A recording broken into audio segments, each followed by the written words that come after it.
ये study number 19 maple incorporation. Match कर लेना। चलते हैं क्वेश्चन नंबर 1 पे। तो फर्स्ट क्वेश्चन क्या कहता है, the relevant markets that the director general will identify while making inquiry. अभी वो कंपटीशन एक्ट में मैंने आपको बताया था कि रेलिवेंट मार्केट जो अगर अपने को कंपटीशन एक्ट एप्लीकेबल करना है किसी के ऊपर, किसी कंपनी के ऊपर, तो जो हमारी रेलिवेंट मार्केट है ना, वो रेलिवेंट मार्केट इंडिया की होनी चाहिए। यानी कि अगर किसी ने किसी के साथ कोई एग्रीमेंट करा है, एक कंपनी ने दूसरी कंपनी के साथ, या दो जनों ने मिलके, दो एंटरप्राइजेज ने मिलके कोई एग्रीमेंट करा है, उसका एप्रिशिएबल एडवर्स इफेक्ट होना चाहिए। अब वो जो एप्रिशिएबल एडवर्स इफेक्ट है वो इंडिया में होना चाहिए। अगर किसी फॉरेन कंपनी के ऊपर इफेक्ट जा रहा है तो उसके ऊपर कंपटीशन नहीं लगाएंगे, वो फॉरेन वाले अपने आप देख लेंगे। अपने को तो ये देखना है उसका इफेक्ट कंपटीशन, इंडिया के कंपटीशन को इफेक्ट कर रहा है या नहीं कर रहा। आप दोनों का एग्रीमेंट, यानी कि अगर मैं एक फॉरेन एंटिटी के साथ कोई एक्सपोर्ट एग्रीमेंट कर रहा हूँ, ठीक है, उसका एप्रिशिएबल इफेक्ट जो जाता है वो फॉरेन में जाता है, तो उसके ऊपर कंपटीशन एक्ट एप्लीकेबल ही नहीं होता। तो एक्सपोर्ट को वहाँ से एक्सक्लूड किया हुआ है। अब यहाँ पर हमारा कहता है रेलिवेंट मार्केट देखनी है अपने को। स्मार्टफोन है इन इंडिया में, हाँ ये ठीक है। GSM cellular service in India, ये भी ठीक है। Smartphone in America and India को अफेक्ट कर रहा है, तो ये हमारी रेलिवेंट मार्केट में आता ही नहीं। तो कंपटीशन के हिसाब से हमारी जो रेलिवेंट मार्केट है वो इंडिया की होनी चाहिए। तो फर्स्ट और 2 हमारे 2 आंसर ठीक हो जाएंगे। उसने ये पूछा था रेलिवेंट मार्केट कौन सी है इसमें, तुम्हारा आंसर क्या हो जाएगा, बी। सेकंड क्वेश्चन क्या कहते हैं, iPhone sold by Xphone and Sintel came in the compulsory locked from there by meaning that the handset purchased from either of them shall work only on their respective network, none other। अब देखो case study जाने की क्या जरूरत है, आपको question में बता दी उसने मेरे क्या प्रॉब्लम है। इस क्वेश्चन में क्या था, मैपल कंपनी है, 2 फ़ोन बेच दिया वो। अब वो कहती है मैं जो फ़ोन बेच रहा हूँ ना, मान लो वो एक सिंटेल नाम का एक फ़ोन बेचती है, तो बेसिकली क्या है कि सिंटेल फ़ोन में सिर्फ सिंटेल कंपनी की ही सिम चलेगी और कोई सिम नहीं चला सकते। फॉर एग्जांपल समझाने के लिए मैं आपको बताऊँ, कोई एयरटेल का फ़ोन आया तो एयरटेल वाले ने बोल दिया कि हमारी एयरटेल की सिम ही चलेगी, आप कोई और सिम नहीं चला सकते। अगर आपको कोई और सिम चलानी है तो उसके लिए आपको पेमेंट करनी पड़ेगी, उसको लॉक तुड़वाना पड़ेगा, उसको अनलॉक करना पड़ेगा। अब एक सेट है, एक सेट में आपको मेरी ही कंपनी की सिम चलानी है, इसका मतलब मेरा फ़ोन लेने के लिए आपको मेरी ही सिम लेनी पड़ेगी। अब आपके पास जो दूसरी नेटवर्क की अगर आइडिया की और जियो की सिम है तो वो आप उसमें नहीं चला पाओगे। इसका मतलब एक के साथ दूसरी चीज़ भी खरीदो मेरे से, एक के साथ दूसरी चीज़ खरीदो। ये कौन सा एग्रीमेंट आ गया, टाई अप एग्रीमेंट आ गया कि मेरे से अगर आपको टैक्स पढ़ना है तो लो भी मेरे से पढ़ना पड़ेगा, टाई अप एग्रीमेंट। ऐसा कोई भी एग्रीमेंट अगर नहीं कर सकता आपको, एक के साथ दूसरी चीज़ खरीदने के लिए अगर आपको कोई बोले तो ये टाई अप एग्रीमेंट होता है। तुम्हारा आंसर सी मैच हो गया। Whether the contention of Sintel that CCI does not have jurisdiction on the matter of cellular service provided in India, whether TRA is a regulatory body is correct। CCI का जो scope होता है वो wider scope होता है। अब इसने बोल दिया, कहता है CCI does not have jurisdiction, CCI का जुरिस्डिक्शन ही नहीं है मैटर ऑफ सेलुलर सर्विस, इसमें आप क्यों आ गए। तो ये बात गलत है, ये बात गलत है। आपने से पूछ रहा है, क्या पूछ रहा है, इट इज़ करेक्ट, नो। क्यों, क्योंकि स्पेशल एक्ट और primary have to given to respective objective of the both the regulators under the respective statutes. हमारा आंसर सी मैच हो गया यहाँ पे। उसका पावर होती है, उसका स्कोप इतना लिमिटेड नहीं होता। तो अपने से क्या पूछ रहे हैं, yes TRAI has a sole jurisdiction as a industry regulator, CCI does not have jurisdiction. सिर्फ टीआरआई ही काम कर सकता है, सीसीआई का नहीं है जुरिस्डिक्शन, ये बात गलत होगी। टीआरएआई तो कर ही सकता है, रेगुलेटरी बॉडी है, तेरी बात ठीक है, लेकिन साथ में सीसीआई के पास भी पावर होती है। No both have the jurisdiction but TRAI can supersede कर देगा, ऐसी कोई बात नहीं है। नो बोथ स्पेशल एक्ट और primary have to be given to respective objective of the both regulator under this respective statutes, ये बात हमारी सही है। कांट से ऐसी बात तो है नहीं जब हमारे पास प्रोविजन है इस चीज़ का। Assuming that iPhone is not purchased by Miss Rekha from the Maple store, can she file a case in the form under the competition act? देखो अब ये क्या कह रहा है, क्वेश्चन में ही बता रहा है अपने को, क्वेश्चन में ही बता रहा है कि आईफोन जो है ना वो मिस रेखा ने परचेज नहीं करा। अब अपने यहाँ से हिसाब से पता चलता है किसी और ने परचेज किया होगा, रेखा को गिफ्ट किया होगा, ठीक है। अब रेखा ने गुड्स परचेज नहीं करी, क्या वो उसके ऊपर कंपटीशन एक्ट के हिसाब से केस कर सकती है, सप्लायर के ऊपर बिल्कुल कर सकती है। कंज्यूमर की डेफिनेशन में साफ साफ लिखा हुआ है कि या तो आप डायरेक्ट परचेज करो सेल के लिए, ठीक है, या तो सप्लायर से आपने ही परचेज करी सेल के लिए, या फिर आपने रीसेल के लिए मैंने, या फिर आप देखो मैंने गुड्स परचेज करके किसी को गिफ्ट कर दिया, तो मैं केस करूँ ना करूँ, जिसको मैंने वो गिफ्ट किया वो भी केस कर सकता है उसके ऊपर, सप्लायर के ऊपर। तो कंज्यूमर की डेफिनेशन में डायरेक्ट बायर नहीं आता, इनडायरेक्ट बायर यूज़र जो होता है ना, यूज़र, वो भी उसके अंदर आ जाता है। अब रेखा है उस मोबाइल की यूज़र है, वो भी उसके ऊपर केस कर सकती है, बिल्कुल कर सकती है। येस वाले आंसर ढूंढो। Yes, Rekha has use the iPhone available availed the cellular service so she indirectly gets affected, बिल्कुल अफेक्ट होगी वो।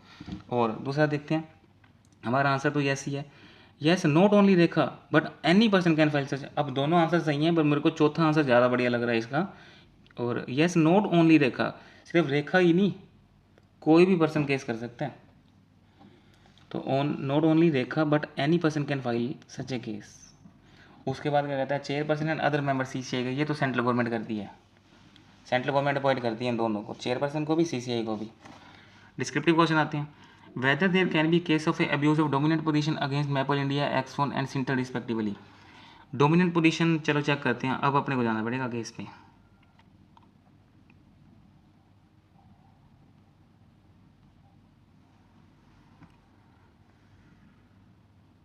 टोटल मार्केट कितनी है इनकी, out of the total market share smartphone in India, maple India has a market share है सिर्फ 1.5% in India 2008 के अंदर, और लेस देन 1% 2009 के अंदर, 2010 के अंदर, और 2.4 है 11 के अंदर, बहुत कम है। At the time of launch of iPhone India there was about 250 million of GSM mobile subscriber थे, subsequently rose to about 600 millions हो गए उसके 2011 के अंदर, कोई दिक्कत नहीं।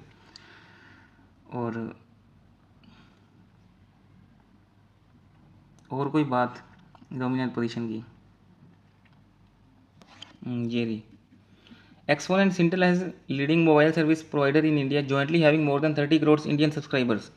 दोनों के मिला के 30 करोड़ से ज़्यादा इंडियन सब्सक्राइबर हैं, account for almost 52% market share in the GSM market. In total there are around 20 service provider in the India but none of them individually hold more than 30%। अब इसमें ना थोड़ा सा ध्यान लगाने की जरूरत है आपको, इन दोनों की मिला के मार्केट शेयर तो बनते हैं, लेकिन हमारे को एक बार ना इंडिविजुअली चेक करना है। इंडिविजुअली इनका कोई भी मार्केट शेयर ऐसा नहीं है कि इनकी डोमिनेंट पोजीशन, अब इसने बोला है none of them individually hold more than 30% of market share, jointly तो है उनका 52%। तो डोमिनेंट पोजीशन का कोई भी क्वेश्चन आ जाए, मैंने आपको पहले ही बताया था, डोमिनेंट पोजीशन का कोई भी क्वेश्चन आ जाए, सबसे पहले अपना 19(2) के फैक्टर लिख देना। चेक करते हैं, इसने लिखे हैं, ये लिख दिए ना, डोमिनेंट पोजीशन के फैक्टर लिख, हाँ ये इसने फैक्टर लिख दिए। उसके बाद क्या कहता है, एनालिसिस में जाते हैं अपन। Maple India had a market share 1.5% है, 1% है, फिर 2.4 है, ये वाली बात लिख दी। एक्सफोन एंड सिंटेल है लीडिंग मोबाइल सर्विस, और टोटल इसका है 52% वाली बातें सारी लिख दी। Although agreement X1 Intel has nearly 52% market share in the GSM service, cannot accept it for the fact they are horizontally competitor who fight for greater market share. There is no allegation. अब इन्होंने कोई गलत काम थोड़ी करा मिलके। It can be concluded that since domination does not get established, there can be no case abuse of dominant against all of three aforesaid entity under section 4.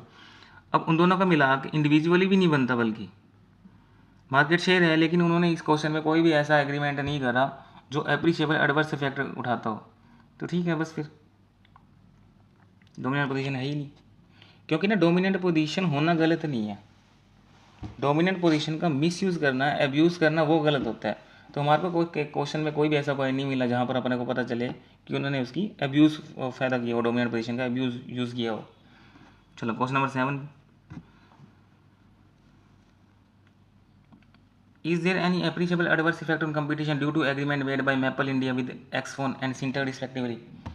अब इन्होंने ना, मैपल इंडिया ने एक्सफोन और सिंटेल के साथ कोई एग्रीमेंट करा था, क्या उसका एप्रीशिएबल एडवर्स इफेक्ट आया? चेक करते हैं मैपल ने क्या एग्रीमेंट करा था उनके साथ। Maple incorporation Maple India entered into some exclusive agreement Xphone and Sintel respectively for the sale of iPhone in India even prior to its launch. Xphone and Sintel are both cellular data GSM network service provider functioning in India.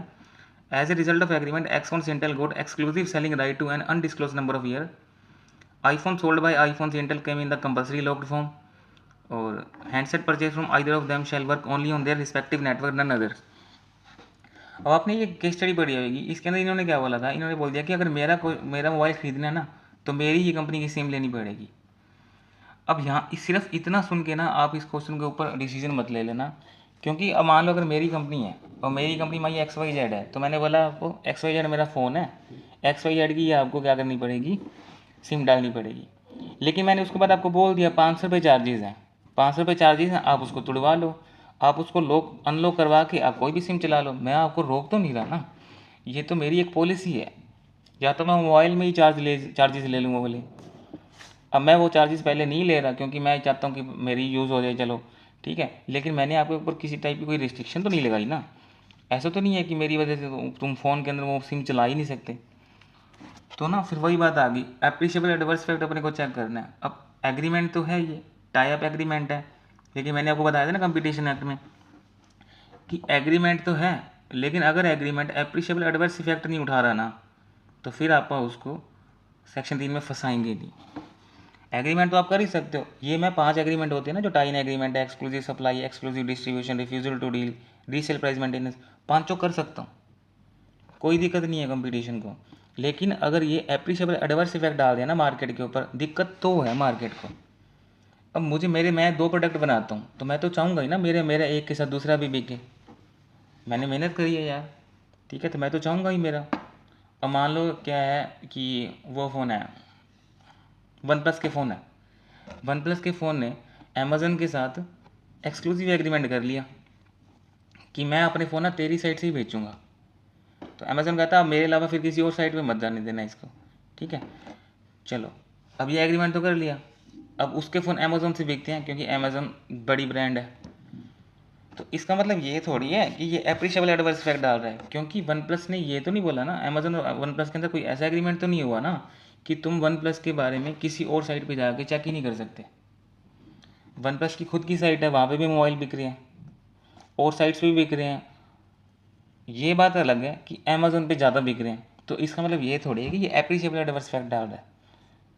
तो ये agreement मैं आपको example समझाने की कोशिश कर रहा हूँ कि आप ना ये कर तो सकते हो, लेकिन उसका एप्रीशिएबल एडवर्स इफेक्ट नहीं होना चाहिए। तो चलो अपने थोड़ा लंबा खींच दिया, कंसेप्ट पे चले गए आप। तो ये अलाउड है और एप्रीशिएबल एडवर्स इफेक्ट नहीं उठा रहा होगा in the above case, even though some kind of tie up agreement है, हम मानते हैं, which is adverse impact on the purchaser of iPhone terms in the ability to choose such between, but since none of have a dominant position in the respective.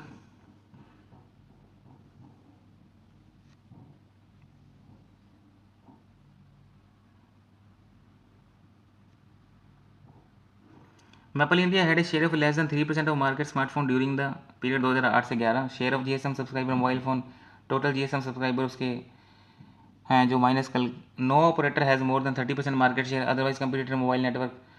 और lock in agreement iPhone only for specified period, not a perpetual. जो इन्होंने अब यहाँ पे देखो, चलो यहाँ से देखो, moreover the lock in agreement for iPhone to a particular network was only for a specified period, perpetual थोड़ी है।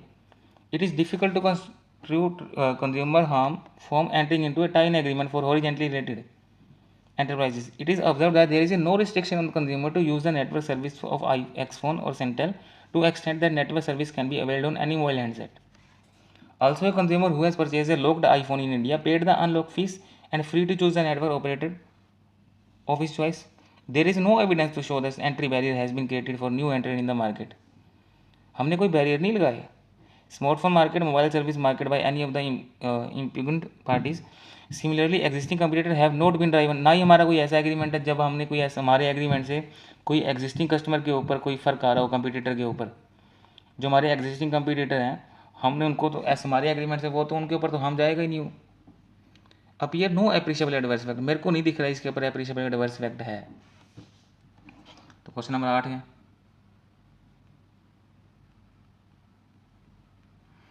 Briefly state that the duty of CCI, direct question, CCI की क्या ड्यूटीज हैं, वो क्या ऑर्डर डाल सकता है सेक्शन 3(4) के अंदर। ये देखो सेक्शन 18 के बारे में लिख दिया, provide subject to provision of this section, it shall be the duty of commission to eliminate practices having adverse effect on competition, promote करेगा सस्टेन कंपटीशन को, to protect the interest of consumer, to ensure freedom of trade. चारों सीधे सीधे लिखने हैं आपको बस उठा के वहाँ से। अपार्ट फ्रॉम ड्यूटीज उसके अंदर फंक्शंस होते हैं सेम टू सेम, लिख देना बुक से। इंक्वायरी इनटू सर्टेन एग्रीमेंट कर सकते हैं, inquiry into combination of commission कर सकते हैं, reference by statutory authority, reference by commissioner, meeting of commission, division of enterprising, और ऑर्डर दे सकता है, impose penalty, modification to avoid. और पेनल्टी के बारे में लिखा हुआ है, पेनल्टी कितनी लगा सकते हैं मैक्सिमम, यहाँ पर अपनी केस स्टडी खत्म होगी। पेनल्टी कितनी लगा सकते हैं, देखो penalty up to 3 times of profit for each year.